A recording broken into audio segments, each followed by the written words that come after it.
السلام عليكم، أهلا بكم أصدقائي في فيديو جديد وقصة جديدة. زي ما وعدتكم كل قصة هعملها لكم هخليكم تسمعوها الأول باللغة العربية عشان تعرفوا القصة بتتكلم عن إيه وأحداثها بتتكلم عن إيه، وبعد كده هنسمع القصة باللغة الإنجليزية عشان تنمي عندك مهارة الليسننج. طبعا قصة النهاردة بتتكلم عن The Memory Shop، يبقى The Memory Shop اللي هي متجر الذكريات. يلا بينا نروح مع بعض ونسمع القصة باللغة العربية الأول. كان ليو يوما ما مصمما معماريا محترما للغاية في المدينة، ولكن الانهيار الاقتصادي المفاجئ المصحوب بسلسلة من الاستثمارات التجارية السيئة تركت شركته مؤخرا مفلسة تماما. في كل يوم كان الدائنون العدوانيون يطرقون بابه بعنف، وكانت علبة بريده تفيض باستمرار برسائل التحذير النهائية من البنك. في هذه المدينة المظلمة والمستقبلية كان هناك مفر واحد يائس ومحرم للأشخاص الغارقين في الديون الثقيلة، مؤسسة غامضة ومخفية في أعماق أزقة المدينة المضاءة بالنيون تعرف ببساطة باسم الصندوق الذهبي. هذا المكان لم يكن يتعامل في المعادن الثمينة أو المجوهرات، بدلا من ذلك كان يتاجر في الوعي البشري، حيث يشتري الذكريات السعيدة القيمة من النفوس اليائسة ويستخلصها في قوارير زجاجية زرقاء متوهجة، ويبيعها للعملاء الأثرياء الذين يرغبون في تجربة فرح اصطناعي.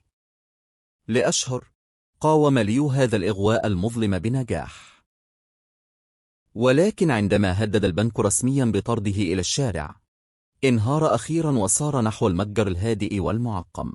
ابتسم مدير المتجر، وهو رجل بارد وأنيق ذو عينين زجاجيتين اصطناعيتين دون دفء، وشرح لليو أن المبلغ النهائي المدفوع يعتمد تماما على العمق العاطفي للذاكرة المختارة.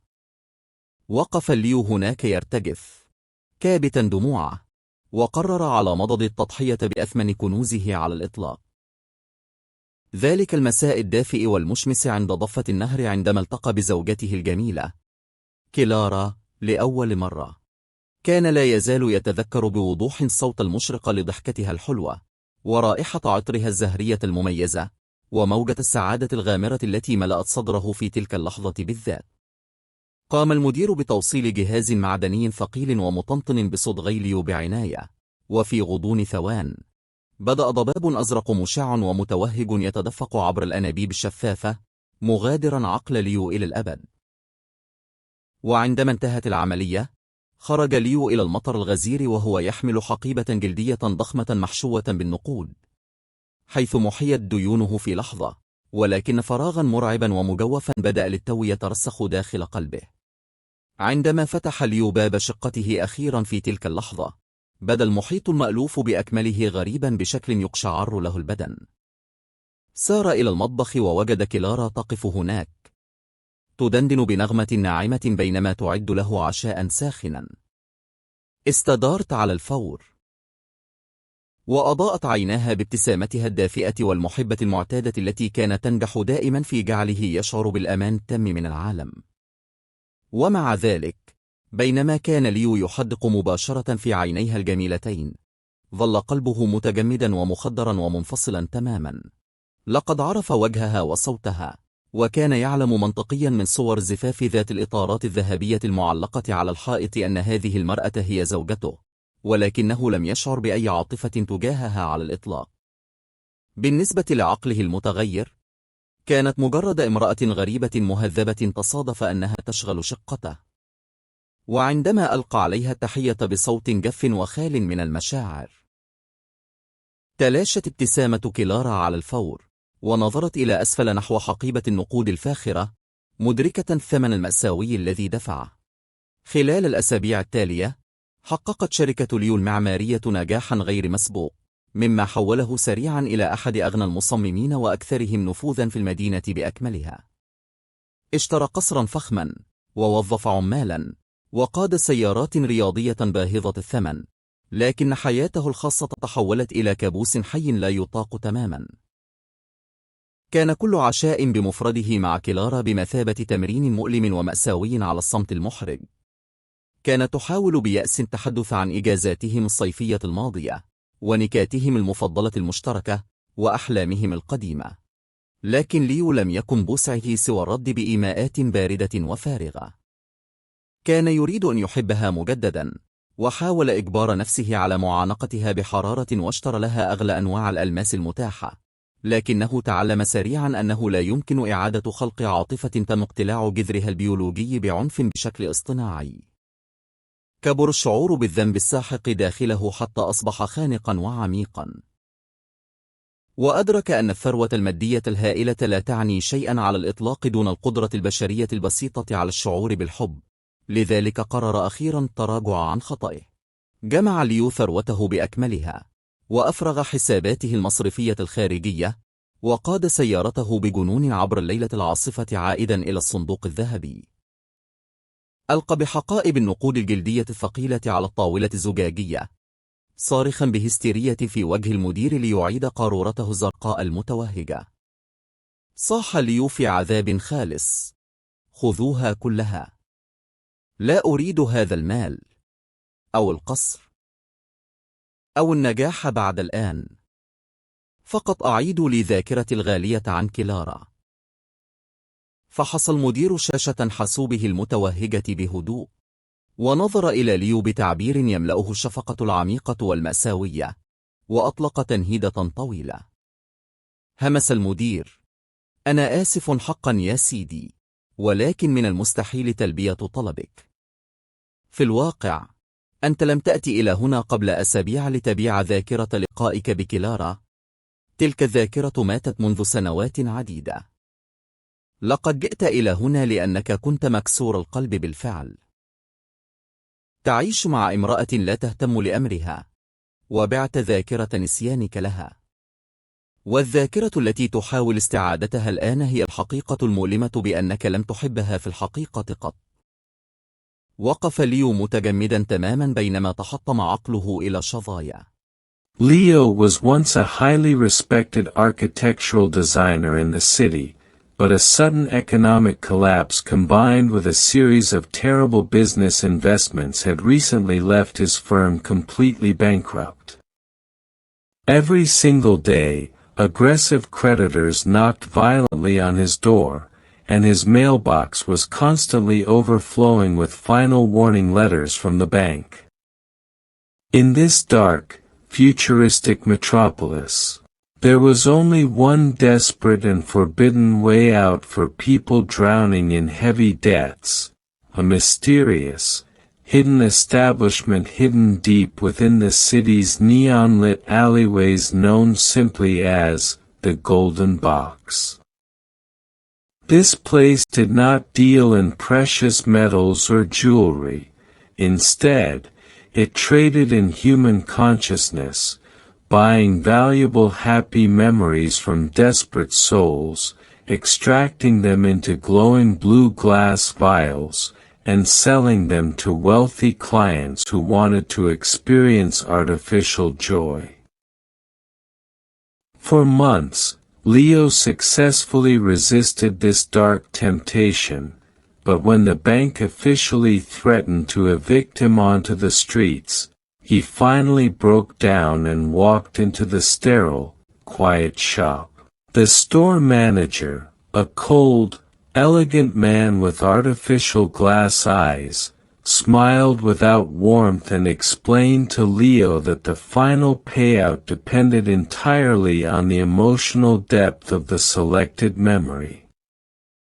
Leo stood there shivering, holding back his tears, and reluctantly decided to sacrifice his absolute most precious treasure, the warm, sunlit afternoon by the river when he first met his beautiful wife, Clara.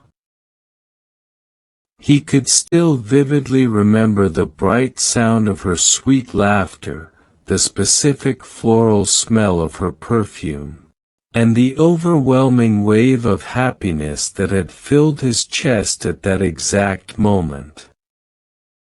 The manager carefully attached a heavy, humming metallic device to Leo's temples, and within seconds, a bright, glowing blue mist began to flow through the clear tubes, leaving Leo's mind forever.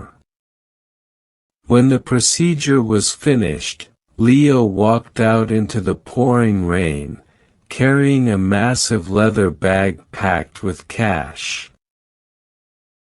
His debts were instantly erased, but a terrifying, hollow emptiness had just begun to take root inside his heart. When Leo finally unlocked the door to his apartment that night, the entire familiar environment felt chillingly foreign and strange. He walked into the kitchen and found Clara standing there, humming a soft tune while preparing a hot dinner for him. She turned around immediately, her eyes lighting up with her usual warm, loving smile that had always managed to make him feel completely safe from the world. However, as Leo stared directly into her beautiful eyes, his heart remained absolutely frozen, numb, and entirely detached. He recognized her face and her voice, and he knew logically from the gold-framed wedding photos hanging on the wall that this woman was his wife, but he felt absolutely zero emotion for her. To his altered mind, she was merely a polite stranger who happened to occupy his apartment. When he greeted her with a dry, emotionless voice, Clara's smile instantly vanished, and she looked down at the luxury bag of money, realizing the tragic price he had paid. Over the following weeks, Leo's architectural firm experienced unprecedented success, quickly transforming him into one of the wealthiest and most influential designers in the entire city. He purchased a grand mansion, hired staff, and drove expensive sports cars, but his private life became a completely unbearable living nightmare. Every single dinner with Clara was a painful, agonizing exercise in awkward silence. She desperately tried to talk about their past summer vacations, their favorite shared jokes, and their old dreams, but Leo could only respond with cold, vacant nods.